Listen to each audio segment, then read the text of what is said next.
10 ലക്ഷം റുപ്യക്ക് രണ്ടല്ല അടിപൊളി സിൽവർ ഫോർച്യൂണർ കിടക്കുന്നുണ്ട്. ഒന്ന് KL 10 മലപ്പുറമാണ്, രണ്ടാമത്തെ പിന്നെ പഞ്ചാബ് കേട്ടോ. എങ്ങനെ പുസ്തകം ഡീറ്റെയിൽ ഉണ്ട്? ഇത് 2009 വണ്ടിയാണ്. 2009 full paper clear full clear. ഇത് ഇവിടെ നമ്പർ ആയിട്ടുണ്ട്. KL 10 മാറിക്കണം, മലപ്പുറം വണ്ടി ആയിക്കണം. അതെ അതെ. കിലോമീറ്റർ കാര്യങ്ങളൊക്കെ എത്ര ഓടിക്കണം? കിലോമീറ്റർ ഇത് 140 ഓടിയിട്ടുണ്ട്. കറക്റ്റ് പേപ്പർ ഇസ്റ്ററിലുണ്ട്. അതെ അതെ. വേറെ റീപ്ലേസ് കാര്യങ്ങളല്ലേ? അങ്ങനെ പ്രത്യേകിച്ച് ഒന്നുമില്ല. നോക്കി വണ്ടി നോക്കി നല്ല വൃത്തിലുണ്ടല്ലേ?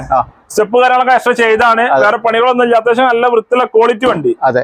എത്ര കൊടുക്കുക വണ്ടി? 8 രൂപ കൊടുക്കാം. 8 ലക്ഷം റുപ്യ കൊടുക്കാം. അതും കേരള നമ്പറായ വണ്ടിയാണ്. Maximum loan കയറുമോ? ലോൺ ഇതിപ്പോ ഒരു 4 ലക്ഷം 3 ലക്ഷത്തിൽ കയറും. ആ ലെവലിൽ മാക്സിമം കയറുള്ളൂ. നിങ്ങളുടെ പ്രൊഫൈൽ കാര്യങ്ങൾ നോക്കിയിട്ട് മാക്സിമം ചെയ്യും. 9 മോഡലായതുകൊണ്ട് ലോൺ കിട്ടാൻ പ്രയാസമാണല്ലേ? എന്തായാലും നിങ്ങളെ പ്രൊഫൈൽ ഒന്നോളി. നിങ്ങളെ പ്രൊഫൈലൊക്കെ മാക്സിമം ചെയ്യാം. 8 സംതിങ് അല്ലേ? അതെ. 8 രൂപ. 8 രൂപ ചോദിക്കണ്ടല്ലേ? അതേമാതിരി വേറെ ഒന്നുണ്ടല്ലോ പഞ്ചാബ്. ഇത് നമുക്ക് ഫാൻസി നമ്പറോട് കൂടി 8 രൂപ കൊടുക്കാം. ഫാൻസി നമ്പർ അതെ. നിങ്ങൾക്ക് ഇത് കേരള നമ്പർ ആക്കിയിട്ടില്ല. അപ്പൊ